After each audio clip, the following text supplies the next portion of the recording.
First thing that we did when we showed up was we got into the wrong limo.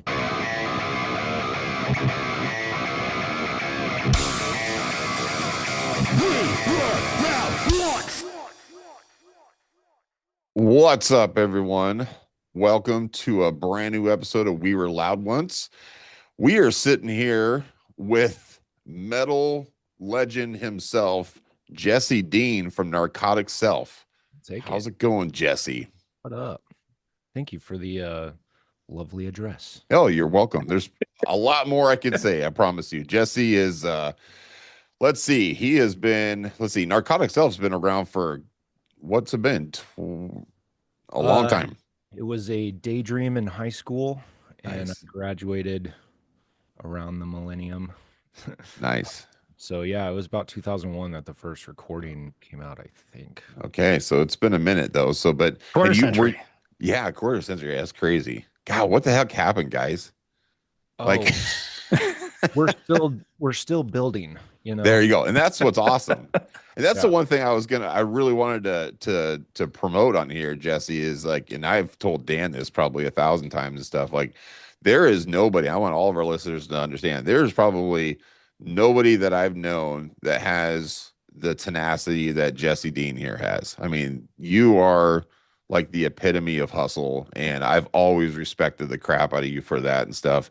And it's Thank you. cool that, Narcotic has never just been a complacent band and like this is just what we do. It's like you're always trying to get better, you're always evolving, you're always branching out. I love that about you and your band and stuff. It's like something I've always respected about Narcotic Self is just and especially you, Jesse, is just you guys always hustle. I love that about that. Yeah, I would say that unfortunately my experience in the music business in the industry since inception of Narcotic and everything there has been kind of uh almost all discouragement, the music business is nothing but kind of failed more and Yeah, more. And so the experience and the plan and the action has been to always build, and be self-contained and self sustained. That's still the goal. And after all of it, there's I'm sitting upon a band that's been around for a while now and actually has a little bit of a following, a little bit of a legacy, even if it's not worldwide reaching. Maybe it is in some places. I don't know. I'm actually surprised to hear who's out there these days. It's pretty sure. cool. It's really cool. Yeah, absolutely. I mean, you guys, have done a lot, especially obviously in the local area, but then in the regional area as well. You guys have gone both coasts. I mean, it's awesome what Narcotic has pulled off, and it's a proud venture for sure, for anybody that's in the Omaha metal scene, that you guys have been waving that flag so high for the Omaha metal scene. So that's Yeah. awesome. Still, I love Omaha. I love Omaha, Omaha, Um, yeah. it's I have obviously great things to say about this music scene. I have bad things to say about it too. Not really the scene per se, but I think our geological location works against us. Sure. 100%. Uh, so yeah, it's been hard to try and branch out because we're not near the coast, It's Yeah. not easy. We're at least 3 hours away from any semi-major market, you Right. know, 6 to 8 hours away from any definite major market. So it's been a challenge. So yeah, it's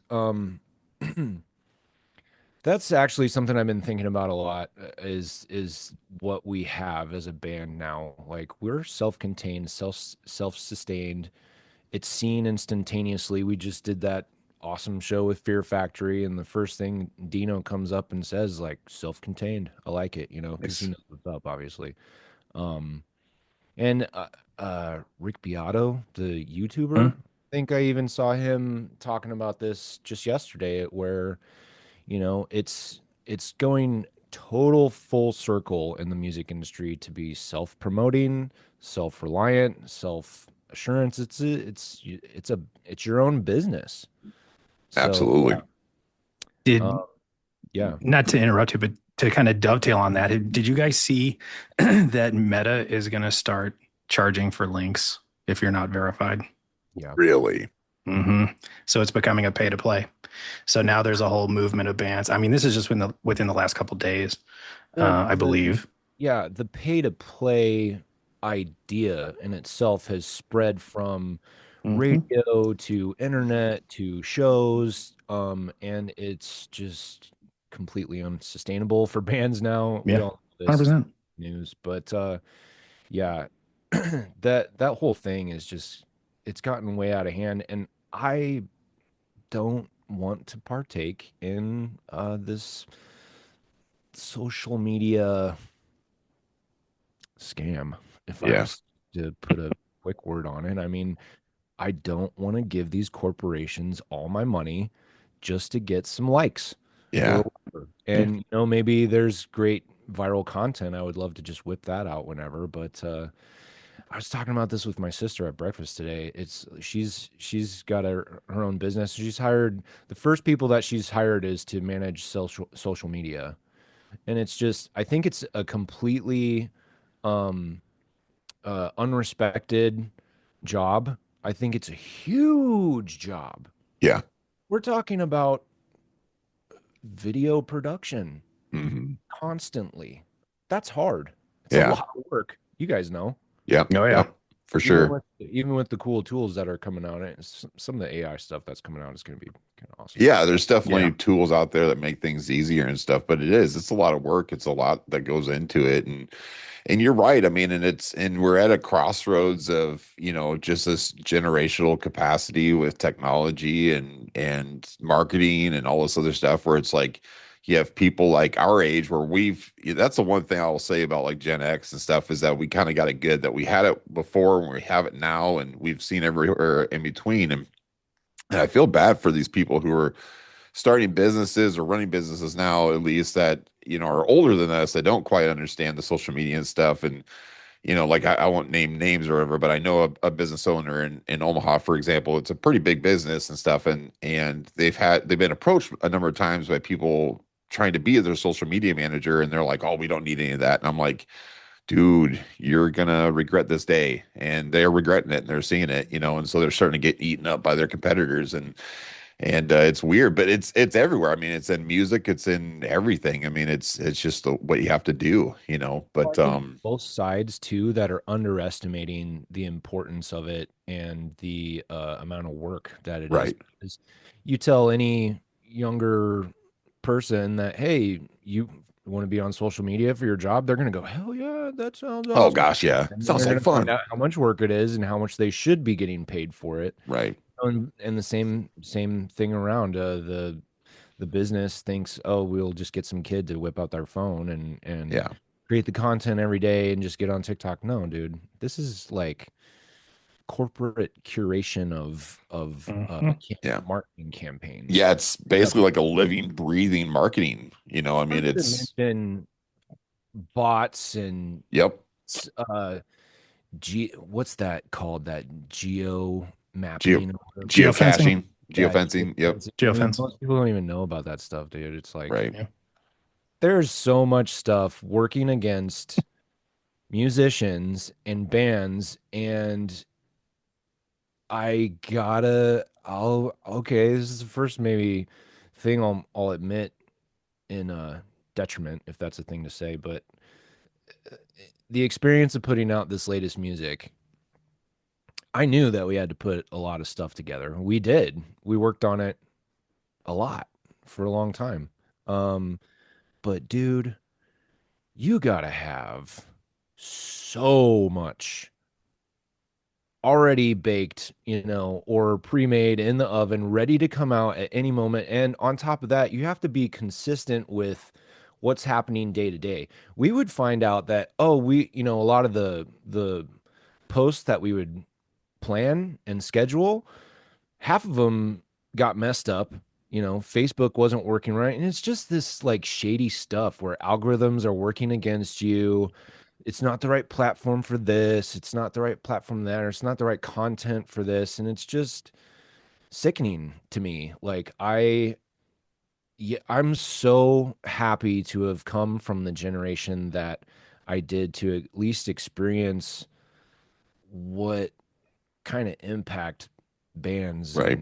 and can have culturally and spiritually, dare I say. I mean, dude, music was everything. Yeah, I mean, absolutely.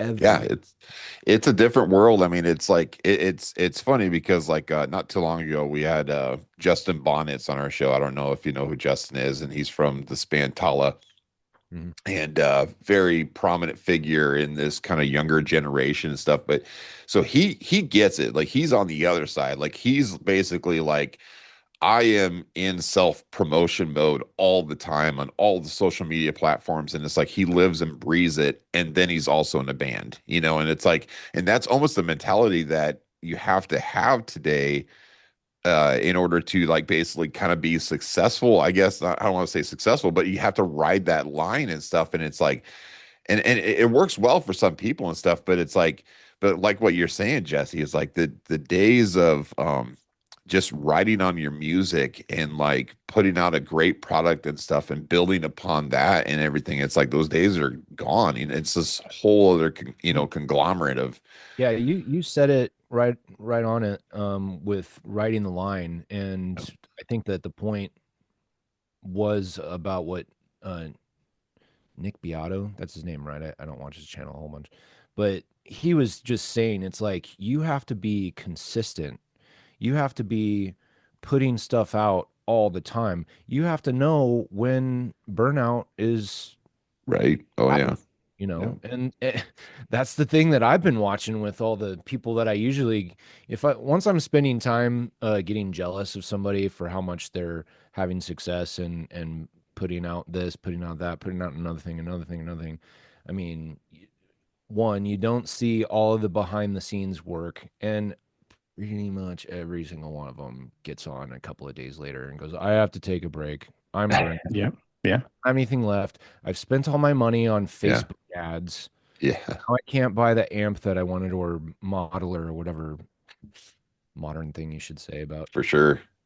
Yeah, it's and don't get me wrong too. I mean, I understand the importance of it. I think that there's some amazing benefits and I should probably be more active than I am. I like the idea of posting something and letting it be naturally found. That's Hmm. what I want music to be. Let it be good enough and naturally found.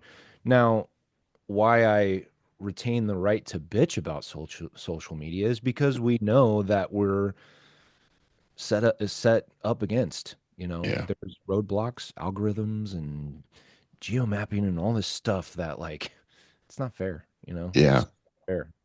You're set to fail from the beginning, Yeah. unfortunately. Yeah. And it's It's and see, like, and if you think about it too, you've got guys like Ola out there. I mean, if he was doing what he was doing under the Haunted name, it wouldn't work. He had to go and do that thing on his own to then get more attention for the Haunted. So now it's kind of doubled up in terms of the workload, and it just becomes this huge thing. I mean, Heafy from And he Trivium did. did the same thing. Yeah. You know, Yeah. I mean, how many bands are selling coffee oh and oh yeah. yeah, whiskey and merchandise to the hilt. I Yeah. mean, just venturing off into things that are further and further from the music. And I think that a lot of the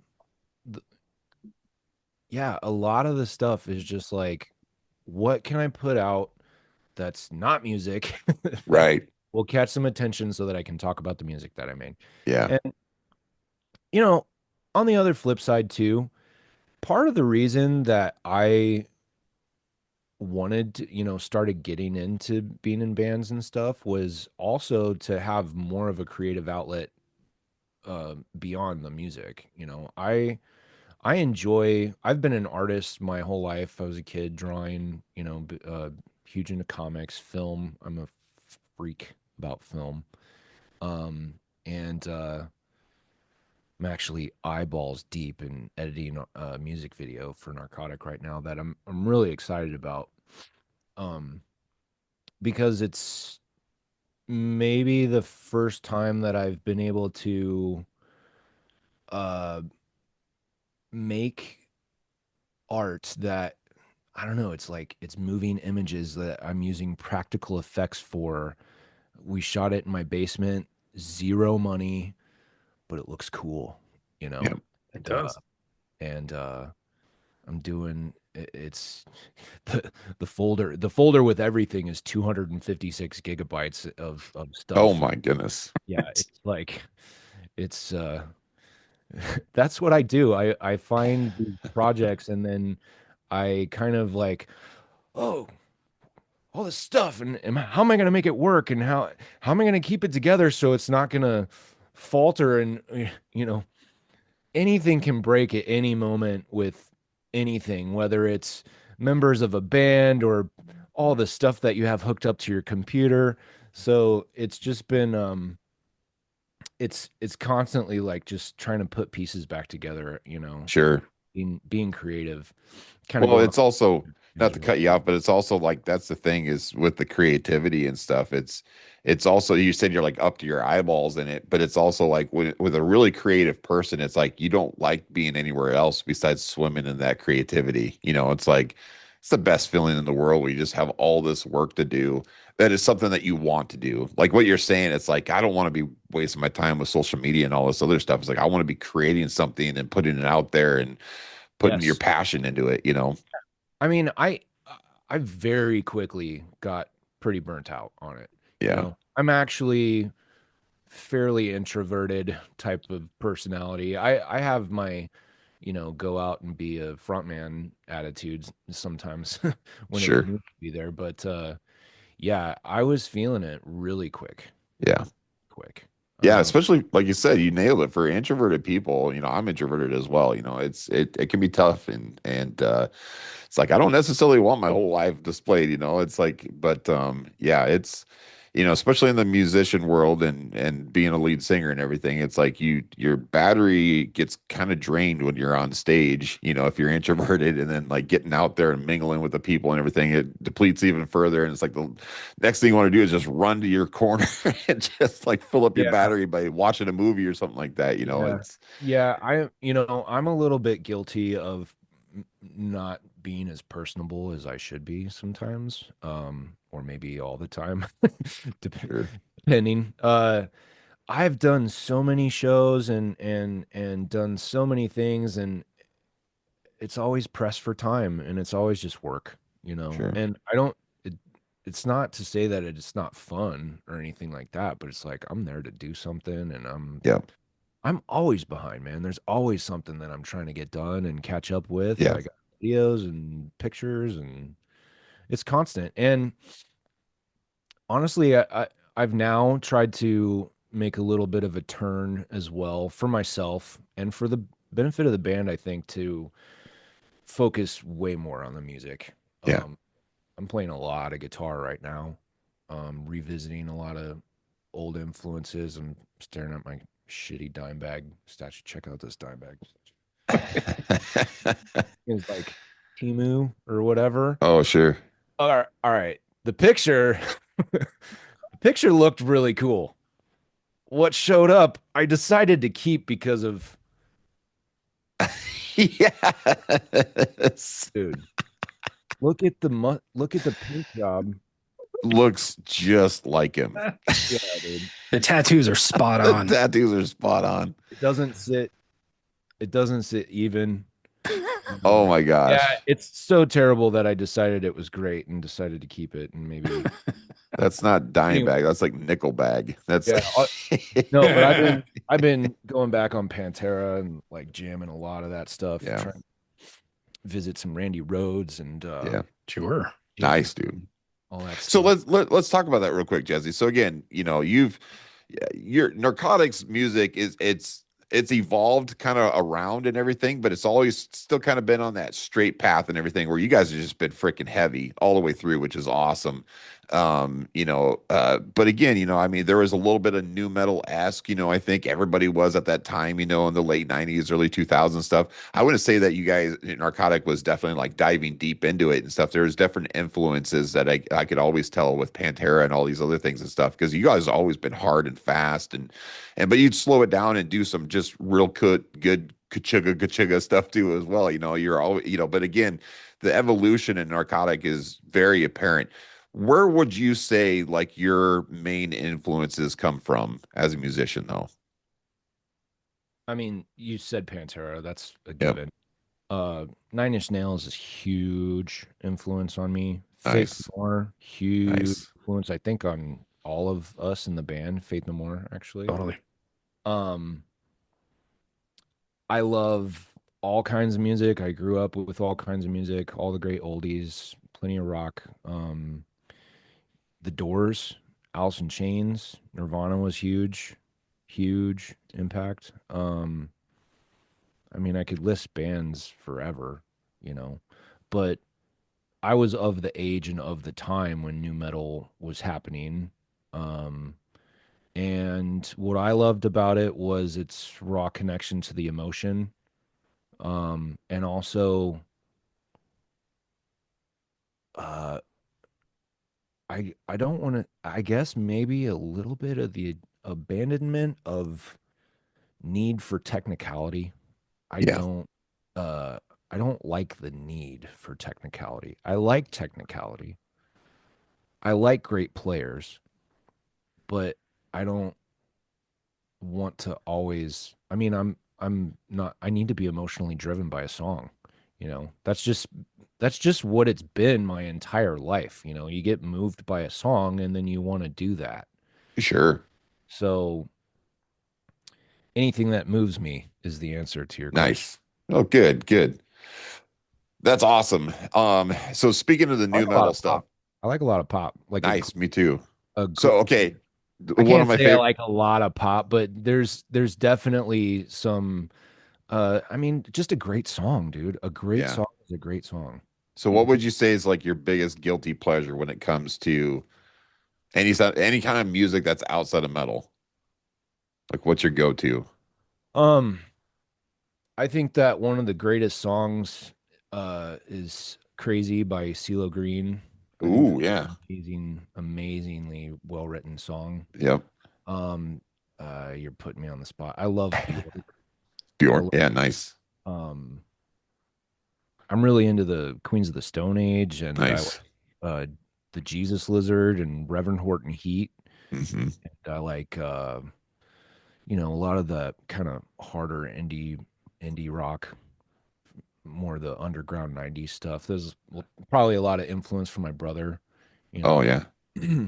um but what Narcotic got from new metal, it's like we came out when that was kind of the thing. So Yeah. obviously the influence was there. Soulfly was a huge influence at the time, but you know, to be honest, that was mainly from Sepultura. So it was like my influence and the evolution of Narcotic has been strange because it came out during the new metal stuff, and then kind of just we've stuck around Yeah. and took on this the desire is to write a great metal song, a Right. classic metal song. And whatever classifies as classic, you know, a hit metal tune, I don't know, heavy as fuck or like just Right. whatever it is, you know, whether it's Cemetery Gates or the heaviest shit ever, you know, like but that's what I'm saying is that now we've existed for so long that there was a time that we were kind of in this extreme metal category where it was like, yeah, these dudes are definitely in the heavy realm, you know. And because we've allowed melody to creep in even more, still have clean parts, clean singing, and try to branch out like that, you know, heaviness has gotten heavier. Now we Sure. have like Lorna Shore, you know, Right. Yeah. dude, you know, I can't even, I don't know. I don't know how they do that. Yeah, it's crazy where it's gone. And Yeah. again, Now that's we don't fall into that yeah, category, and it's not. I'm glad that metal has evolved. That's what is badass about metal, dude. right. Like, and that's what was badass about new metal was that it was an evolution of metal, and metal has evolved and then evolved again and evolved again. It's come full circle. It's held on to its roots through it all too, Right. Yep. like Maiden's always been cool. Megadeth has always been cool, except for a little bit of time in there in the 90s Sure. where I was kind of talking crap. But I was actually still totally into Megadeth at that time. So Right. yeah, I don't know. My influences have kind of stayed the same and never faltered and evolved and just Well, it's cool that you bring it up like that too, because again, it's like, so again, listening to Narcotics music, again, like I said, there's been evolution there, but it hasn't, you guys have never like necessarily strayed away from your yeah, original sound. And like, so like Blood and Poison, you can tell there's definitely a new metal kind of influence there, but it's definitely, there's almost like a introduction to metalcore in there as well with that album. It's a solid album. I love that album, by the way. So good job on that. But like even with like Cut the Cord and everything, you guys have obviously it's different, but it still sounds like Narcotic Self, and that's what's cool about it. And but the cool thing is, like, I just wanted to, my point was is that you guys never rode a train and hopped onto another one and then hopped on another one with whatever is hot. And there's so many bands out there that have done that. actively avoided it. Yeah, yep, And for better or for worse, made hard decisions to kind of go against what was happening. And I think we've maybe been either 5 steps behind or 2 steps ahead in those sure, decisions or both, you sure, know? yep, When everybody started tuning down and going to 7 strings and stuff, I tuned up. yeah, And then when Cut the Cord you were talking about, there is definitely a new metal influence on that. sure, Made the conscious decision to do it. I gotta say, there's there's plenty of stuff that I've created that I kind of cringe at that when I listen back. And that's for better for worse. But if I would never not take that chance yeah. because it's fucking boring not to. Right. Well, that's a good point. That's actually something that we talked about with Surreal too, is just like cringing at your old stuff and everything. But I think the big thing with that is that it just comes down to just how passionate you are about what you're creating and stuff. And so it's really easy when you're in that intimate level of what you're writing and everything. It's really easy to see it and be like, "Oh man, I should have done this or I shouldn't have done that or something like that." But the listeners, they get it as it is. And so they're in that perspective of their life when they see it, and that's how it resides in them forever. You have all this stuff like, oh, I should have done a G here with a B flat, and I should have, blah, blah, blah. I should have extended the bridge, and I should, it's like, it's just this whole different world that you're in. And so it's really easy to be cringy. But that song, that particular song that you might be cringing at, it might be somebody else's favorite song in the whole wide world. 10 years after, you'll go, Right, 20 years, you'll go, dang, I almost forgot we did that. And 30 right. years, you go, dang, that was cool what we did Yeah. back. Everybody's nostalgic at the 30-year mark, it seems like. Exactly, exactly. So, well, with that, I mean, again, you guys have a lot to be proud of and stuff, but one of the things I really wanted to talk about, Jesse, was you got to do something that was not a lot of bands got to do, and that was actually you were a part of the Battle for Ozfest, which was, obviously everybody in the metal world knows what Ozfest is, but way back when Ozfest was starting and really starting to blow up and everything, they had a competition for Battle for Ozfest, and you were a part of that. And you actually made it quite far into the journey. Yeah, we made it I've as far as you could that day. Actually, it was quite the journey. We actually have some rock star stories out of that, which came from a different time and a different age. Um, and a different lifestyle for sure. But we had a blast. We did some crazy shit in New York City. We were there pretty soon thereafter 9/11. It was within just a couple of years after that happened. So I have photos of me standing next to the fenced off rubble and stuff. um, and we actually ran into some of our buddies in Times Square from Iowa. Oh, nice. That was crazy. Like one of our brother Des Moines bands, we would just like look over and they're about to cross the same street. They're just standing right next to us. That was crazy. Small place. Yeah, right. New York, Times Square. That's Um, right.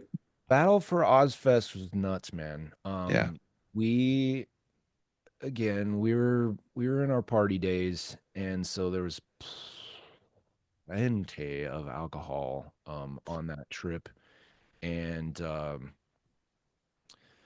what part of the story do I start at? Like, Well, God. I would just say, like, as you know, somebody who didn't live and everything. So my curiosity peaks on like, how did it start? So, like, can you know, take us there where it's like, I don't even remember how it was. It's so long ago. Was it like you mail in tapes or was it an online submission? I don't even know. Like, where did it start from? Yeah, now that I know what to call it, I'll call it a cattle call that they put out. Okay. At my young age, I didn't know what that was, but basically, Ozfest puts out the word and says, "Hey, show up." And or they would say, "Sign up," and Yeah. then we'll contact you if you get in. But they contacted everybody, so they Right. told us that, "Hey, come down and you're going to play in front of Ozzy." What? And there's many questions that come after that, like how do Sure. we get there, where are we going, what time do we have to be there, what about our gear, what like that was my question, what about Right. gear? And so we didn't hear anything back, we didn't know what was going on. We had management at the time that was going to book our flights and do all this stuff, and which they did. And we got the email back saying be here at this time on this day, and that was it. And so we had to book, thousands of dollars worth of tickets and hotels and go. And we did. We got there, and man, uh, we first thing that we did when we showed up was we got into the wrong limo. Oh man. After Yeah, I don't know how this happened, but somebody was being nice, and management got us a limo to make us feel like rock stars, which was cool. And we get into one and we just started drinking, dude, because it was open free bar. It was like, Yeah. and it was an hour until we got to the next, until we actually get into the city and whatever. But we start driving down the road, and this guy's telling us these stories how he had AC/DC in the car before then, or the day before us or whatever. And my phone rings and it's like, "Hey, this is Johnny. I'm here to pick you up at the airport." I'm like, "No, man, we're cool. We're in the car." And he's like, "No, I'm your limo driver. I'm here." And I'm like, "What?" So turns out we were in the wrong one somehow. And we go back, and so we start drinking on that limo because that's an open bar. And we got an extra hour of drinking in out of it. And yeah, cut to the chase. We slept for like 2 hours, 3 hours after getting to the hotel in the middle of the night. I had to get up, figure out how to get there, um, which was walk quite a while. And then we get up to the front door and we're like, "Hey, where do we go? What do we do?" And they're like, "Back of the line." We didn't notice this line somehow. I don't know where we came from, but this line wrapped around the entire New York City block. Oh man. Oh And God. it was like 8 in the morning, and we're completely like dazed, hungover, Yeah. little drunk, maybe. Um, and yeah, man, we got into the back of the line, and we were in line with like some old school video DJs. One of the guy, his name was Jesse actually, and I remember very specifically because we talked to him a bit, but he got to the he got all the way to the front. And it was like freaking, I don't know, 3 in the afternoon by the time that we had like actually got into the doors. Oh wow. So all day in the sun, all day, standing next to this MTV guy. His name is Jesse. You can probably look him up.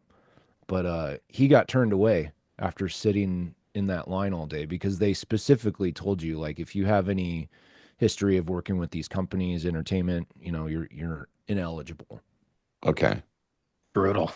Yeah, so felt sorry for that guy, and we were just kind of shaking in our boots because we were expecting to play in front of Ozzy. Right. One, like, oh my God, like what is about to go down? And basically, once we got inside, you're still in line for another couple of hours, but the line starts dividing and they use pipe and drape to like section everything off. You don't know where you are all of a sudden. You're in this maze of pipe and drape, and uh, you basically would show up, and there would be a guy with a clipboard, and he goes, "What's your band name? What are you guys into? Why do you want to be in the battle for Ozzfest? Why are you better than everyone else?" And you say something that he either likes or he doesn't like, and then you go to the next area. And then there's maybe somebody else. Maybe by the third one, you'd go to this little waiting room and there'd be like a bunch of people. And it's like, oh, we're in.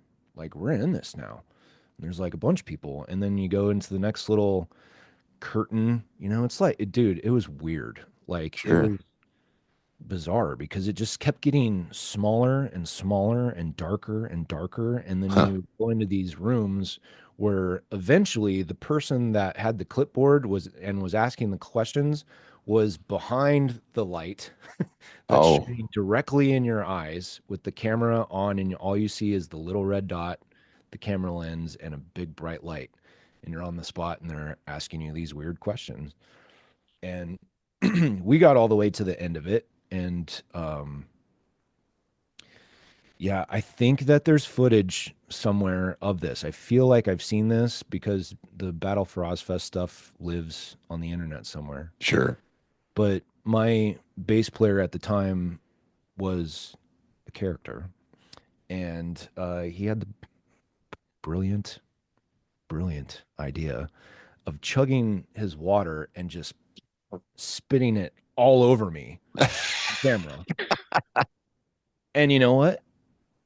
It His idea worked. worked because they go, "Oh, that's great for the camera." Yep. And so we advanced in whatever else we did right, and they liked our demos and stuff Sure. far enough to get there. So all of that worked well, and we had charisma and we had proper answers and proper this and that. But we made it all the way through for the Battle for Ozfest, and there was 14 bands on one coast and 14 bands on another coast, I believe. So we were one out of 14, I Sure. think. And Yeah. then and then they go, "All right, thank you very much." And we go, "What Yeah. now?" What? And Yeah. they're like, "Well, we'll call you." And we're like, "All right, what are you gonna say? Yeah. Like, Yeah. when are you gonna call? Yeah. Like, we're supposed to go back to Omaha, Nebraska from New York City." Like, and they're like, "Well, we'll call you by the end of the weekend." And so then we were in a mad rush to extend our stay because we thought for sure they would call us, Right. which they did not. And that was the end of our um, Battle for Ozfest thing. But I think that I've seen that clip of me getting drenched in water. I think there's a quick split second of that on Sure. YouTube somewhere, or one of the Battle for Ozfest things. But yeah, Ozzy and Sharon were not there. They never showed up. We never played a lick of our instruments. We didn't bring any instruments. There was no band, nothing. Weird. None of that. So it was all about Jeez. personality All and about personal character and TV. It's TV. interesting. Yeah. So, okay, so obviously you didn't play any instruments. So did you know that then, like when you're like in line, got in the building or anything, you're that entire time you're like, how are we gonna play? Like, Completely in the what are dark. they gonna give us? Is it gonna be this kind of guitar? Is it gonna, Yeah. I thought that we would goodness. have a back line and that we would go out onto a stage and Ozzy Right. would be sitting there. That's what I was hoping for. That would have been cool. Yeah. So God knows what would have happened if I was in front of Ozzy, Right. Or So, anybody. but yeah, God, that would have been amazing. Water spit on me like Absolutely. That's bloody awesome. Yeah. Yeah. Oh, that's So funny. we took the rest of our time in New York to stay awake, party our asses off, Nice. tear it up, dude. Make the best of it. Yeah, that's some of the living that I've done that took Yeah. away. That's awesome, dude. So like, but you're saying you're 1 of 14. Did you guys play at all when you were in New York? So you just hung out and freaking partied it up. Yeah. That's rad. I mean, we thought we were gonna be there for just like another 24 hours, and we You're ended up sure. Yep. for like Yep. 48. But obviously, you guys had submitted your demos and stuff, so you wouldn't have gotten where you were without the music in the first place. So they kind of knew that already. So Yeah, that's cool. yeah, we did make it through some initial screening processes Yeah. and listened to our stuff and all that stuff. So And yeah. don't I recall, Jesse, maybe I'm off on this, but I recall like you guys shot like a live video at the Ranch Bowl and stuff, and that was part of your submission, wasn't it? If I recall, or I could be off. We have done quite a few. I've been lucky enough to have friends that are interested and capable of creating live music Yeah. videos. We've got a couple. Okay. You is one of them. Smashed Fate. Those might have been the two that were used. Okay. I apologize. I just thought I could have sworn again. I'm getting old, man. I could have swore that you guys were putting like you put together like a specific show just for like your maybe it was Back for in the just a day, maybe, yeah, we to shoot a music video. Yeah, I think yeah. we did. Maybe that's what it was. I was just getting it misconstrued with, it was for Battle for Ozzfest or something like that. But Yeah, either no, way, we no. did do a live music video, and I think we promoted it as such. Yeah, I remember you guys were promoting it and stuff because I remember on Slam and everything. You guys had a huge turnout for it, and it was awesome. I remember the video and everything. It was so well put together, and it was awesome. Yeah, there was a time when all things were clicking, including just a general music scene. I'm not picking on just Omaha at all, but there was a little bit different vibe uh of a while ago where there was more bands trading more shows in more cities, and there was just more going on, you know. Right. Yeah. And yeah, so that was hopping, and it was fun during all that.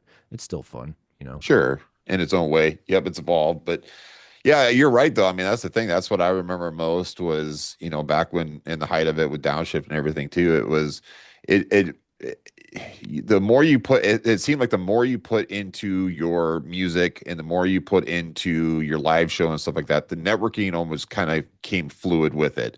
And so it was like bands from Kansas City or whoever were like, hey, Narcotic or Downshift or whoever, it's like we like your style, we like what you're doing and everything. We want to come share the stage and we're gonna swap stages with you and stuff like that. And so it just all naturally progressed like that. It was fun. I love doing that stuff. Yes. I I'm less never mind. Let me just say that I loved networking, and I loved the family aspect, the Yeah. friends that came with it. And Dan and Downshift, Narcotics' first existence is like totally tied to Downshift because when I was a high school kid saying, I'm starting a band, it's called Narcotic Self. This is what's going down.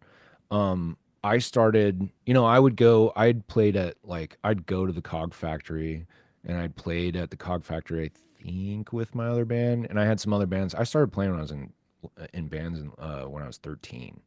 Sure. And that was my family, dude. Like that was, my friends in that scene when we were just like little kids Yeah. building our own scene. We literally built a scene like that. Yeah. That I love.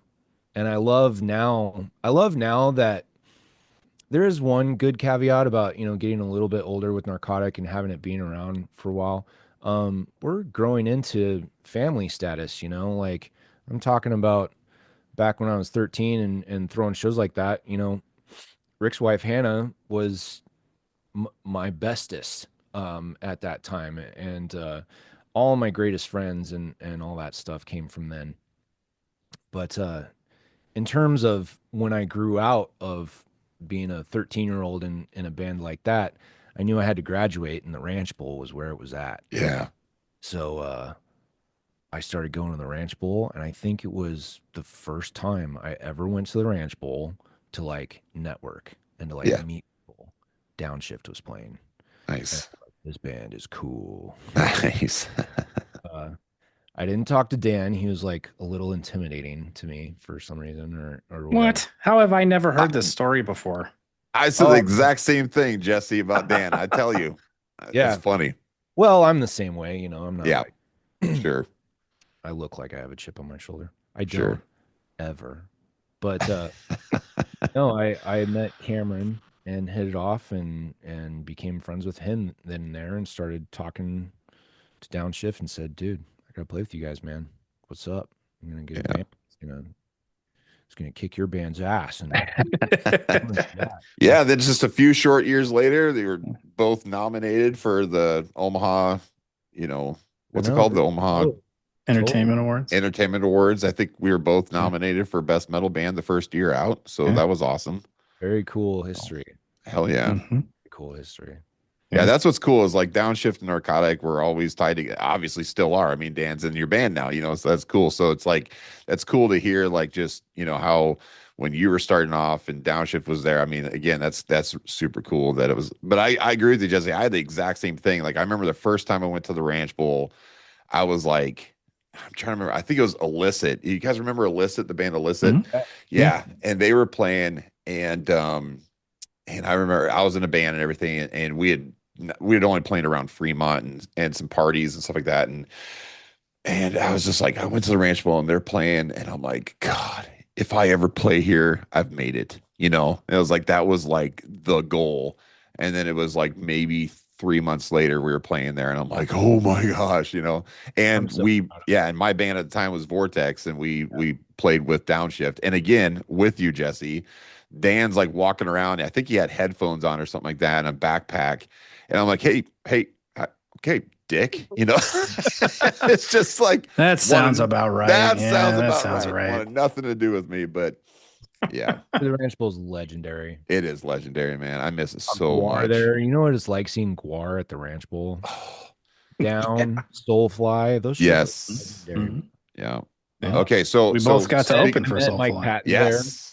I met Mike Yeah. Patton there, and he like kind of screamed at these other people that were trying to get his autograph. But right before then, he gave me his autograph. So I was like, just like, oh my God, I barely cut in. Mike Patton, sir. Yes. Yes, sir. Yes, sir. Yeah. Okay, so speaking of Ranch Bowl, so not your own show, but favorite show that you ever been to at the Ranch Bowl.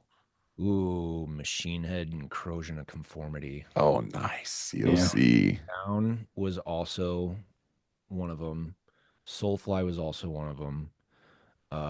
There at the end, it was like I was just there, and it Yeah. seemed like 6 Feet Under was playing like every day there. Yes. Yeah. There was Agreed. a bunch at the end. There was a bunch of death metal shows Mhm. naturally at the end. Yeah. But yeah, dude, that seeing Machine Head on the first tour with Logan, Yeah. show like that when shows were like that. Yes. I mean, dude, it was different. Like there was more networking going on. There was way more of that. Oh, yeah. Yeah. And now it's so hard. Yeah. People don't interact the same way. I mean, Yeah. even calling people is like weird now. It is. Yeah. I used to call people at random and be like, "Hey, I want to book a show." Yeah. You know, Absolutely. like now, talk to the hand. You're right. Automated. Well, it was all, and that's the thing, Yeah. and Jesse, that's like one of my prominent memories of you. Again, this was bringing this up at the beginning of the episode and stuff. Is like again, your hustle was just unparalleled, and like every freaking show that I would go to, you were there passing out flyers for the next Narcotic show. You're out in a parking lot sticking flyers underneath windshield wipers and stuff. And it's like we did that stuff too, but nothing to the degree that you did. And it's like, but that's the stuff that I remember at Ranch Bowl that's so fun. Like was doing that stuff and then seeing new bands handing out flyers or handing out samplers, and God, it was fun. You know, that's real live networking. And Yeah. you can still do it. Yep. You know, you can probably do it better than ever, honestly, Right. with the use of the internet as a tool. If you do it the right way and you know, all that, and you have the time. That was another thing too, because when you're younger, you have more time to focus in on that stuff. Absolutely. Yeah. Yep. It's easier and all that. But yeah, man, I will claim Steak as the flyer king of Nebraska, maybe. Good. Yeah, I don't very think much anybody deserved. would, Yeah, I very was much gonna say I don't deserved. think anybody would argue with you. That's for sure. For better So or for worse. I mean, and you know what? It made a difference. It yep. worked. Oh, it And does work. Yep. and it's honestly one of the most rewarding things that I get to do now. If I have a show that I have enough bands put together that are all going to work with me to put on another Narcotic local headlining show. It's a lot of work to Yeah. do one show. Mhm. Putting that's the problem. I can't believe this. I hear this from booking agents and venues. They have problems finding bands Yeah. for shows now. Isn't that crazy? What? Yeah. Like we were begging all Yes. the time. I know that there's definitely bands that are there's people watching this right now. They're going, I would kill to play there, Yeah, sure. do it then, Yeah. start making the flyers. I Yeah. don't know. Like, Yeah. do whatever you got to do. Figure out the geofencing thing, like if that's what you're gonna do. But like, I would almost say, don't figure out that geofencing Yeah, thing. yeah, yeah. Make a network of your friends, your close people that are gonna be down. Right. Do it, do it. Put everything you got into it, man. Like Yeah. when I got out of high school, I had absolute tunnel vision. There was nothing else that I was gonna do. Nothing else. Yeah. And everything that I have done, even since then, has been tied in to the music in some way. So it's been rewarding. But I started to say the most rewarding thing that I can do now is actually go pass out flyers because I get recognized a lot. A lot of Yeah. people. That's when I actually get to hear people say, "Oh, dude, hell yeah, kick ass," Yeah. or "I saw you then," or "Do you remember me?" or "I saw this." And some people say, "Hey, sign this," or like whatever. Sure. I even get to hear people talk shit. So Yeah. it's, you know, it's all good. But at least they're doing it face to face, not behind a keyboard. The face. Yep. Makes a big difference. Then you Yeah. know they really mean it. Yeah.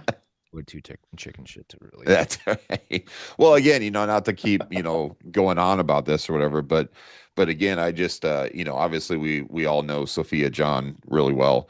And I won't name the band or whatever, but like I was hanging out with Sophia one night and she was kind of giving some insight or whatever to another band that was kind of blossoming at the time. And I remember they're kind of complaining. They're just like, it just seems like we can't get the amount of people to their shows that we want. Da da da da da. And then I just remember she brought up you, Jesse, and she was like, "Do you know Jesse Dean?" And they're like, "Yeah, of course." And they're just like, "You're not a Jesse Dean. Be a Jesse Dean." And they're like, "What does that mean?" It's like Jesse is at every freaking local show. He's at every freaking big show. He's everywhere at Sokol, at the Ranch Bowl, at whatever. And he's diligently handing out flyers and flyers and flyers. And he watches some of them get thrown on the ground and stuff, and he doesn't care. He hands out another one, hands out another one. It's like, until you do that, don't expect anything. And I was like, that was awesome. Thank So you for the compliment, yeah, Sophia. yeah, My absolutely. dear So friend Sophia. that's Um, right. Sophia instilled a lot of that into me. She helped encourage. She absolutely gave huge opportunities to Narcotic. I mean, the biggest opportunities we've had are pretty much all Sophia. I love Sophia to death. She's one of my closest friends. We unfortunately don't see each other as much these days. I don't know if anybody sees each other as much as they used to. Sure. Um, but yeah, dude, you gotta hustle if you're gonna do this, Yeah. And there is something still out there. I mean, we gotta hold on to hope that this organic scene and this organic community, Yeah. having friends play with friends and come to their friends' shows. That's what I was doing when I was 13. There was no scene. I wasn't allowed to go to a Sure. venue. We just, we, dude, I don't even know. I don't know what came of this or how this venue that we went to came to be. It had like 5 different names. I can't even think of them right now. But like, dude, crap PA, some like one light that had Yeah. flashy stuff. And those are the funnest memories. Absolutely. Yeah. Yeah, that's what I say all the time. One of my favorite places to play was the Cog Factory, and it was just horrible. Yeah. It just smelled like piss, Yeah. but I tell you what, dude, it was just raw in your face, people freaking boots in your face, like just It's about it the was community. so much fun. Yeah. The Ranch Bowl. My God. Yeah, I yep, mean, that's family, dude. absolutely. That's Yeah, where me and Dan came up, man. That's where yep. Mhm. we blossomed our brotherhood. Amen. Lasted for all this time. Mhm. Heck yeah. That's awesome. Yeah, I think that Narcotic was like me. I'm kind of like I'm not a punk. I'm not into punk or whatever, but I'm very much a kind of a punk kid. I'm Sure. self-taught, self-made, self everything. There's no money. I don't have any money from any of this. It's only cost money. It's only been super hard the whole Yeah. time. Yeah. And if I had the, why I don't do the flyers as much as I used to is because I couldn't afford it. Sure. What's that song, Rock and Roll Lifestyle? I mean, Mm. there's a lot of Oh truth. yeah. Like I couldn't, for one, I stopped drinking, the alcohol thing and coming to grips with how much social anxiety I actually have and how much of it was liquid courage when I would go out. Sure. Like, and I do love the community aspect of metal and shows. I mean, my God, it's everything about that. Experiencing the music together is what we do. Right. But I do miss a lot of the community, and I would love to rebuild that, or not rebuild it. I guess we've never stopped doing what we're doing, Sure. but I guess I would like to experience more of that again, is what I would like to, Yeah. Yeah. Just you to know. bring back just the kind of like the familyhood, of what it used to be. Yeah. Agreed. Yeah. That It's interesting though, because so you brought up a point, Jesse. You said that it's, like it seems like it's hard for venues and stuff to bring in bands now. But again, like kind of going back to the Ranch Bowl, if you remember, like I think it was Jess or not Jesse, sorry, Sophia, and it was Matt and everybody that was all involved with that. They were like they opened up like open. It wasn't even tryouts. It was just like if you want to play at the Ranch Bowl, show up to this meeting. You guys remember that big meeting that they had? Hmm. And it was this like is why I thought of that. yeah, This is yeah. And I uh, think like and I think Sophia said that she was thinking that there was going to be like 20 bands that showed up, and it was something like 100 or yeah. something. It was something crazy, Yeah. and it just flooded, with all of these bands. Like we want to play at the Ranch Bowl, Yeah. whether good or bad, or whatever. But it just showed back then just like how much people really wanted to do this sort of a thing. Whereas today Sophia is it's rough. completely detrimental to our music scene and everything in the area. Uh, our two states of Iowa and Nebraska owe Sophia a debt of gratitude for everything that she's Sure, done. She goes very unsung. Nobody knows the amount of crap that she has to put up with. And just try to squeeze. I mean, those shows that she puts on are very difficult to sure, put. Uh, so I don't want to speak for her, but I do want to give her credit in that at that time when she started working with or at the Ranch Bowl, she started instilling the ticket sales thing. right, Hmm. yep, This is an interesting topic because I am grateful for that time. I'm grateful for the incentive that was created. right, That's what we need. We need more incentive that pays off in real time or right. the real world Just in for some bands. way. Yeah. Yeah, Yeah, for bands to get to play that show. yeah. And for us, then it was get 100 people through the door. I Yep. mean, that's still like kind of a thing for, It's still the Mhm. objective. Yeah, yeah, get yep, 100 people through the door, just a yep, 100 people. You do that consistency or consistently, and then you start doing it at other venues or in other cities, then you're getting on, right, Hmm. right. and that's the goal. But yeah, people have to interact for that to happen. Yeah, You have to straight up interact with people, right. and less people know how to do that. Yeah, Yep. It gets And harder to do that. oh, 100%. And I remember kind of how we got going, when I was, playing in my first bands at the Ranch Bowl, and we befriended the sound guy, Roger Armstrong. And, just by hanging out up there, I think we were 15, 14, 15, and, watching him, check bands or whatever. And I remember he came up to us and he's like, "Hey, do you guys have a band?" And we are like, "Yeah, and just stupid kids." And he was like, "Do you want to play here?" I'm like, "Yeah." Sweet. And he's like, "All right, I'll give you a Monday night. If you do Yeah. well on Monday, I'll give you Tuesday. If you do well on Tuesday, I'll give you Wednesday." Yeah. He's like, "You see what we're doing?" I'm like, "Yep." And so we like literally started that way. And eventually I remember the first Saturday night we ever got. That was a big deal. That Yep. was a big deal. That is action. And this is where we can give Omaha some major credit. That's still going on to this day, all of Mhm. it. There's New Mhm. Music Monday at the waiting room. Mhm. I Yep. mean, I talked to those people and they're telling me that they're having trouble getting bands. Yeah. Yeah. Like I'll sometimes post something about like, hey, we're looking for people to play with or something like that. And it's I don't know. The response is not people don't understand, you Yeah. know? Like you got to get people through the door. Mhm. Right. That's what the venue wants. It's a Yeah. business. I mean, Yeah. and a band, you want people to come through the door. So Mhm. don't like complain about having Right. having to hand out flyers or make the texts or phone calls or invites or all that stuff. I have done, you know, who else, what else I'm a king of is those invites, those Facebook invites. Mhm. Oh my God, I've done so much of that and I hate it. You know? I hate it. It's because I could do it for a while and I Yeah. would see numerical, you know, Sure. reward and Yeah. something to show for it. Now I literally will get on there and the page doesn't refresh, or I don't know that the invites have actually gone out. It's like Yeah. that's what this whole internet thing. Like I tell Dan this all the time. Something is going to give. Yeah. Oh yeah. Something is going to change. Yeah. You Like can feel it. there Yeah. is something that is going to happen where we're not going to take it anymore. Yeah. Mhm. That's what I want to be a part of. Yeah. Right. I Amen. like And the real stuff. Speaking of which, still sell the tickets too. Nice. Next show, Nice.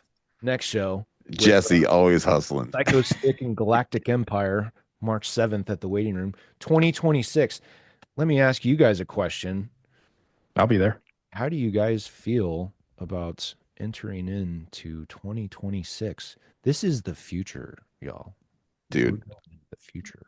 Yeah. Well, I will say 2026, I will say I'm excited as far as like the music side of things because, and this was actually I'm going to ping pong it back to you, Jesse, as my question to you is I'm very excited about like where new metal is essentially. All these bands that were so big back in the day, a lot of them hung it up and now they're picking back up their guitars and they're coming back out and they're doing big things and stuff. A lot of them they never really gave it up, but they went from like huge stadiums to small little venues to now they're starting to hit the stadiums again, which I think is really cool too. But so my question to you, Jesse, is like again, I'm excited about the new metal side. What do you think about new metal kind of having like a resurgence and stuff? You know, what are your thoughts on that?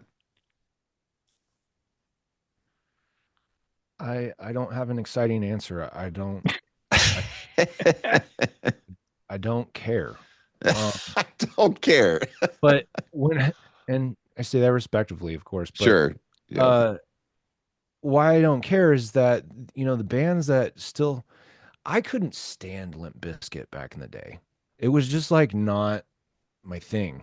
I Sure. couldn't identify with it culturally, you know. Sure.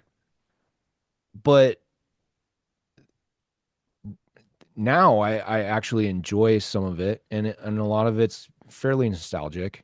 And I Sure. think that even though bad things happened at the Woodstock thing, that was a very monumental event. It was legendary. Yep. Um, and yeah, I don't know.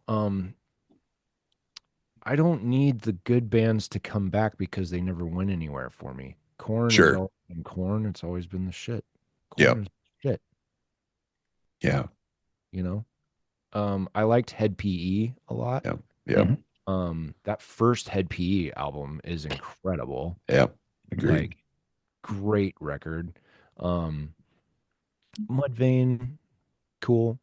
Slipknot. I mean, the thing with like Slipknot and System of Downs, it's like those bands are so huge they never went anywhere. Right. Exactly. So, Yeah. I mean, I guess like, are you guys talking more specifically? Like, I'm saying like so say like Dry Kill Logic, for example, you Mhm. know, they a fantastic band back in the day, Yeah, they hung it up and now they're coming back. They got an album coming out or just dropped an album, I think is what it is. And you know, it's like I just love like all these like second tier new metal bands that, yeah, you that's know, cool. sure. I love it. I think it's And super that was rad. like that was the real bread and butter. That felt like that was like what really held the scene, Amen. kind Mhm. of made Yep. it going on. I mean, what would Ozzfest have been without those middle bands? Yep. Absolutely. That's what it's all about. Like Second stage, man. second stage, man. That's what I'm talking Dude, That's where about, everybody was. stage is way better. Yep. Mhm. And that's the thing, if the That organic tragedy, thing again. right, and it's the the travesties of the things that happened with Head Charge when it have happened and everything. I think that they'd be freaking blowing up again, Yeah. huge right now. Yeah, another But really cool band. oh my gosh, yeah, I, I that's I hung out with that dude and partied a little bit. yeah, I guess I don't know if we played with them. I can't remember. yeah. They were. I got to hang out with them as well, and when they were at the Ranch Bowl with OTEP. Mhm. And that was a freaking fun night. Yeah, that was like I think Brian, like I got to hang out with Brian and stuff, and it was like soon after that show is when he passed away. It was like 2 weeks later or something like that. It was crazy. Yeah, But yeah, great band, man. We talk about Head Charge quite a bit, but Yeah, we do. yeah. for sure. Sorry, listeners. Acid Sorry, not sorry. Old school stuff with acid. bath. Yeah. Nice acid Bands bath. coming back. Yes. That is a cool one coming back. Hell yeah. Definitely. Dude, that's actually been another really impactful thing is watching them come back because it seems like they just had no idea how they knew Yep. that yeah, we were in acid bath and everybody liked acid bath and blah blah. But like, dude, they're opening for System of a Down on a European tour. It's like massive. Right. Right. They're selling out massive amounts Yeah. of shows. Like that's been the coolest thing for me to see come back. And I did go over to Des Moines and watch them, and it was Nice. my heart was thumping, Heck yeah. was crying, just sobbing, just Yeah. not really, Love but it this was band. dude, it was awesome. Definitely awesome to see him. Sure. Heck yeah, dude. Any band that can come back and still be just a band, like Yeah. dude, I don't it once it gets down to the point of being like one member, sometimes Yeah. it depends on who we're talking about because I still got mad respect for Fear Factory, dude. Dino, Yep. mad Dino. Yep. because dude, Fear Factory's still ripping. Yeah. Yes. They sounded amazing. Yeah. Yeah. Yeah. So anybody that can keep rolling is cool in my book. Whether you're Amen, dude. That's And that's a awesome. tough thing to do. It's a tough thing for a lot of these bands. I mean, I love them to death, but I mean, there's some bands that, one original member and trying to keep it together, and it's just not going the way they thought it would, Yeah. which is too bad. But when you have, and we talk about this a lot on the show, you have your whole life to write your first album. So a lot of those debut albums from especially in kind of this arena were classic albums, and then it just kind of trailed off for a lot of bands, and they couldn't kind of keep that consistency. But like I've said a million times, you're always trying to top yourself. You're constantly trying to top yourself, and that's not sustainable. And that's when people pivot, and who knows. But Yeah. anyway. Well, it kind of a reflection and full circle to what you're asking me before, Jeff, with the influences of the music. I made a conscious decision on this latest batch of music because I've been the guy in the band where members leave and I keep going, Yeah. members come back and I keep going, then they leave again and I keep going, it's like I had to make a conscious decision of what has the band been in the past? What's the sound been already? How can I honor that? Because all I have is the fact that it's still here and that it's been here for a while, Sure. Um, how can I pay tribute to what we've done already musically and then continue it forward to let it evolve? Yeah. But not try to be the next Lorna Shore or Right. the next thing that is this heavy or has this sound or has this production. Just I had to check in with myself and say, well, what do you know? What do I still want to do, and Yeah. how do I want to honor some of that sound and evolve it? And I Right. think that I think that we did that collectively. I think that the new music sounds the best and I agree. actually Yep. goes somewhere. I Sure. told that like some kind of non-metalhead people that came to one of our shows sat through it Yeah. and and at the end of it they go, this stuff is like really good. The new music is really different. I'm like, well, thanks. Thanks for saying that. I know you don't really like metal. And they go, well, I don't. But these songs take me on a journey. Like they go up and down, in and out, and I'm Yeah. paying attention when I'm listening. And that was my goal. That was 1000% my goal. And again, going full circle to what matters, like, is it a good song? Yes or no? Like, and Right. then Yeah. kind of Yeah. as simple as that. Like, build everything else around that Right. And because it's that is hard to do. right. Yeah, I was gonna say, Mhm. and it Mhm. means something if it's somebody that really doesn't like metal and stuff, and they can actually listen to it and go, "That's actually really good." Yep. Like for me, I hate country music, but there's a couple country songs out there. I'm like, oh, that's actually not bad. I Yeah. I don't mind that. Good song. Yeah. Yep. Yep. Love a good, Exactly. love I a good agree with that. country. I love some good country, man. But Yeah. I like it authentic, Yes. Yeah. I can understand when people get a little bit I mean, this was another thing that dates us was genre, you know. That was a huge deal back in the day and it completely does not exist anymore. I Right. think that there's even I think that there's plenty people of our age that don't understand that. They can't wrap their head around it. Like, what do you mean it's not thrash, or it's not like Sure. it's supposed to be like this. And it's like, no, dude, that's all out the door. Yeah. Everybody is just mashing Yeah. It's stuff. all blended. Mhm. Yeah. It's Yep. All all that's genre happening. blending. It's Yeah. country meets rap and all anything that hasn't been combined like that yet. I mean, Right. that's what I think is actually interesting to listen to with AI. Yeah. I That's like true. stuff. Yep. There's been some cool That's stuff. where yeah, that's where it's like kind of interesting. Mhm. Like how can you what that's what will be cool about AI is like what can you make with this that you couldn't make without AI? Yeah. Yeah. That's where it's still a tool. Yeah.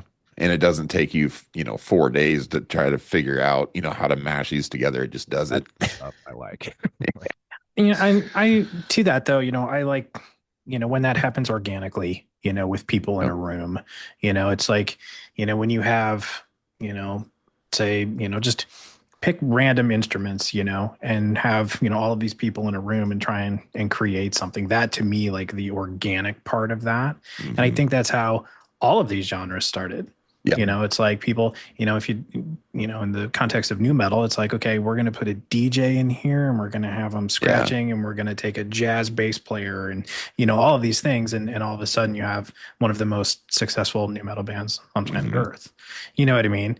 And like the way that happens organically is just fascinating to me because as a musician, you're taking something or you're taking nothing and making something. You know what I mean? Like it Right. doesn't exist in parts. Like Yeah. it's nothing. And you're the kind of the glue there, And I don't think there's ever going to be anything that replaces that necessarily. Certainly, things, can be used as tools and whatnot, but that organic piece really, Yeah. at least for me, it really does something. Yeah, you nailed it because I think that the thing with technology is that even though we call it AI, artificial intelligence, and it is intelligent, but it's intelligent based on what it's learned. And so all AI is ever going to be able to create is different semblances of what it is taught. And Mhm. so whereas a human being and stuff, we can actually create something that's never been done before, Right. whereas AI can't, Yeah, you summed it up in 10 seconds. So it took me 2 minutes to try and It's all right. figure out. Still love you, dude. It's all good. But yeah, but that's exactly what I'm trying to say. We're tapping into something that is, we don't know what it is. We don't understand what it is, nor Yeah. are we supposed to. And that's kind of the amazing thing about it. I think it's, and I'm going down that kind of philosophical kind of thing again, but that's the part that really fascinates me just about music in general. Sure. So when, and I love discovering new bands, for that very reason. It's like, Right. okay, how are these people, taking something from nothing, Right. or taking nothing and making it something, and it's, people taking the genre blending thing to the extreme Right. these days, I mean, well, I guess to be fair, there's people taking it to the extreme in the early 90s. If you think about Mr. Bungle, that's probably the greatest example of Amen. genre bending to Yep. me that exists, and they continued to do it, Yeah. and it was so bizarre, but it was infectious. You couldn't Yep. stop. But again, Anyway. there's something with that human element, though. Again, like what you're, and Jesse, I'm going to give you a prime example here. If you're a tech person and you sit down at a computer and stuff, and you're looking at your keyboard and you're looking at your screen, how can you be inspired to write any music with that? But like looking at your background right now, Jesse, I just go, I fucking want to go. It's like I just see guitars and amps and freaking rigs and stuff everywhere, and it's just like that's what gets your juices going. Like, we are here to do work. Here's all the tools. Here's everything that we need. Let's freaking write. Let's get going. Let's have So some fun. we're back on this same thing I keep bringing up about Nick Beato, and kind of a journey that I've been on, because I've written a couple records and recorded and been through the process a couple of times. And what I realized was that I needed to write something that had enough core emotion to it that I felt 1000% connected to it on a personal level, so that I could simply grab my guitar and sing and play a song. Yeah. I know how simple that sounds, but again, I'm self-taught. I'm self-made. Nobody taught me or told me how to do anything. Um, all of this technical stuff, how to record, how to take pictures, how to mix, how to do all of that. And it's super, super, super, super easy to be constantly distracted. I am always, my God, you guys, just yesterday, I had a complete meltdown just yesterday because I'm working on this video. I've been editing this video for like 3 months. I mean, not like crazy hardcore every day, but I've been like, what I do now is I taper and like make sure that I'm not burning myself out. I come in when I'm inspired to work. And if I'm Sure. not feeling it that day, I don't push it anymore. Yep. Because I'm just gonna sit there and beat myself up the whole day and just get even more pissed off as to why I'm not playing good enough, why I'm not doing this, why don't I have that song done? Mhm. And the answer is that I'm allowing myself to be distracted by whatever it is.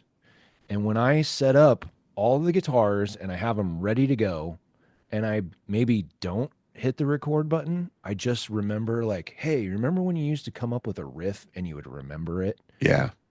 I mean, you put in the work and it became memorable. Yeah. Then capture it. Yep. Yep. Um, the the song I'm editing a video for is called Brought Back to Life. It's come out on Spotify. I'm very proud of that song. It's not the most technical, heavy anything, but it's a story about me that is expanded upon through the uh, get deep here, but through the gaze of the story of Frankenstein and Prometheus. Oh yeah. But um, it's pretty much pretty much all of that song is first take recording. Oh sure. The little guitar solo ditty, it's the first and only time I did it. Most of the vocals are all the first and only time that I did it. There's a couple punch-ins, but most of that song is that. And again, I made that conscious decision because I'm trying to, as an artist, not be distracted and learn how to tap in to my creativity and what I need to do. The flow state, that's the Yep. dude, We flow were just state talking is about that. everything. Yep. People don't talk about it enough. I Mhm. agreed. If Yep. you're not in a good mood and you're like rested and like Yeah. and like the guitar's ready to go and the amps ready to go. Like Yeah. you got to get in there, and that's how you write stuff. Yep. Yep. That's how Agreed. you really write stuff. Yeah. Agreed. And that's, when you get into that state, it's like you're on a roll, and it's just like, okay, when you're there, you got to hit the gas too, Yep. And you can't stop. Yeah. Yep. You've got to keep going. So I started saying yesterday, and this has been my experience of being in a band. Oh my God. Constant terror from technology. I have lost I've re-recorded albums, cut the cord. I had to re-record that entire album. I had a computer fly off of my backpack and get smashed into a million pieces on the highway. Oh Um, man. I've lost tracks, and there's tracks we don't have anymore. There's just constant stuff, hard drives fail. Yesterday, I'm working on this brought back to life edit. I'm starting to get close to the end of the edit, and the power surged twice, Oh, Oh no. and it corrupted the files, and oh it man. stopped playing. It stopped playing, and I was crushed. Yeah, but I bet. 4 hours, I was crushed, and I almost started calling Dan. yeah. Dan, I almost called Dan. Dan, dude, God. It's gone. It's But I all gone. did. Well, it was just weird, man. It was saying that the files were corrupted and blah blah. I thought it was over, and I'm Yeah. watching YouTube. I'm calling all my video friends, and I'm saying, Yeah. and they're like, clear the cache, do this, do that. I did all of it, and none of it worked. And I gave up, and then I did a software update, and everything worked. Oh, Oh, thank thank God. But dude, it's 260 gigs of Yeah. stuff. It's like, Yeah. oh my God. And but that's what being in a band should be. And we're so caught up in as a society of expectation and Mhm. this and that. It's like, dude, everybody needs to remember being in a band is putting a puzzle together out of nothing. Yeah. Whether it's the song, the video, the band, the performance. I mean, dude, you put a band together, you put a whole tour together, and then you lose half the band before the tour starts. Yeah. Got to do it. You just got to figure it out. That's why it sucks. Yeah. It's cool when you do it, and I would not trade the moments that I've had doing music for anything in the world. No Yeah. way. Same. Sharing the stage with Fear Factory and Lamb of God, dude, and doing that Battle for Ozzfest thing. Yeah, like And all the other bands. I mean, you've shared the stage with a lot of bands, dude. And again, it's been a hell of a journey for you. And just again, outsider's perspective and stuff. It's Narcotic Self is awesome. I freaking love your band. I've always loved your band. I think that again, Omaha, I think appreciates you guys so much. And just as a metalhead myself and everything, it's awesome what you guys have done and you continue to do. And like Jesse, when you started off, you're like, we're just getting started kind of a thing. I freaking love that. I love that drive about you, and I love that drive about this band. And I think it's awesome, man. And still going too. That's what's most incredible about it. amen, brother. Still exists. Exactly. That's the biggest trip for me now is like, Right. it's still there. Yeah. Like I've been frustrated. I've been to hell and back. I've been to the moon and over the moon or whatever they would say. Yeah. But, yeah, dude, I wouldn't trade it because like it's real. I'm with my bros. We still get to do just the family thing. Yeah. Like we still get to just go play shows, and it's not a huge corporate entity and all this stuff. Yeah. Don't get me wrong. There's plenty that I still want to do. Like Sure. I'm not satisfied. Sure. Far from it. But That doesn't surprise me at all. Will you ever be though? I don't think so. I had delusions of grandeur like we all did. Yeah, but it's We're just all one of those, dreamers. right? I was gonna say it's one of those things, Jesse, and I know this, myself too. It's like it's one thing to always be throwing that dart, trying to hit that bullseye, but then you get to a point where you're just like, I'm just freaking happy I'm playing darts. You know what I mean? And I think that's Mhm. exactly where you're at, and it shows. And it's like you just That got to is have fun. Yep, Just got to have fun. Just keep freaking passion where you're at, and you're just gonna ride it out into the sunset. And that's what's awesome. It's a huge part of the battle is having Yep. the proper perspective. Yep. Because the music industry is going to shit on Yeah. everything that you do forever. I don't care who you are, how big you are. They're going to tell you, no, you can't. Yeah. Won't work. You don't have what it takes. Blah blah blah. You just got to do it. Keep on getting on. That's Yep. why that's what's cool about it. You know, you just like, dude, the coolest movies ever are like what they just cobbled together. You know, Right. every time my girlfriend makes a great dinner at home, and she's like, I don't know, I just had whatever we had. And it's like, That's well, it turned out amazing. There's a lot of truth there. It's like, well, do you remember how to do it? No. Damn it. I wish it was very planned out and easy all the time. Yep. That would Yep. definitely be great, but it's just not Amen. how it works. That's right. Well, Jesse, dude, it's been awesome catching up with you. It's been awesome having you on the show. Thank you so much for coming on here. Kind of long time coming and stuff. It's again, we've been, I feel like we've been connected for a very long time and everything. So it's been a long time since I get to talk to you, and I apologize for that. But again, it's just been awesome catching up and stuff.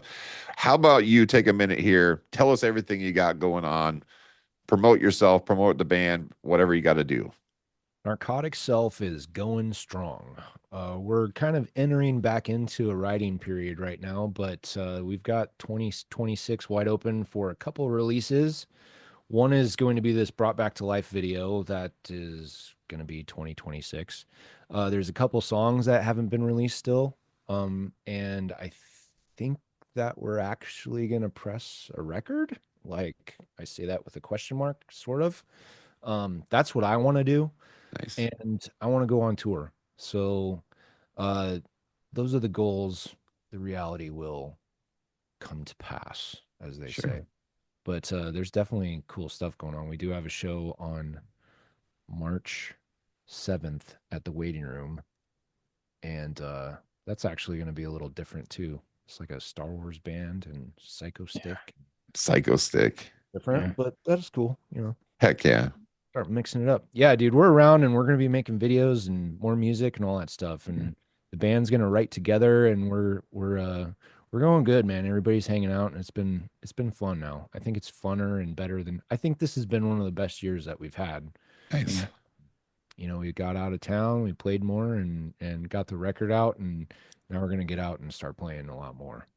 Heck yeah. So with that, when you see Narcotic Self coming around, be sure to check them out. You will have a blast. Narcotic Self is one of the most aggressive live bands I've ever seen. I love it. I don't know how the heck, Jesse, your chiropractor bill has got to be through the freaking roof. I don't know how you do it. Like, I don't know how you spin your head like that and you're still it blows my mind. Carnegie Hall. Yep, there you go. That's awesome. But hey, man, thanks again for coming on the show, brother. Really appreciate it. Love to have you on again sometime if you're willing to. And okay, cool. Awesome. Until next time. Good journey. See ya.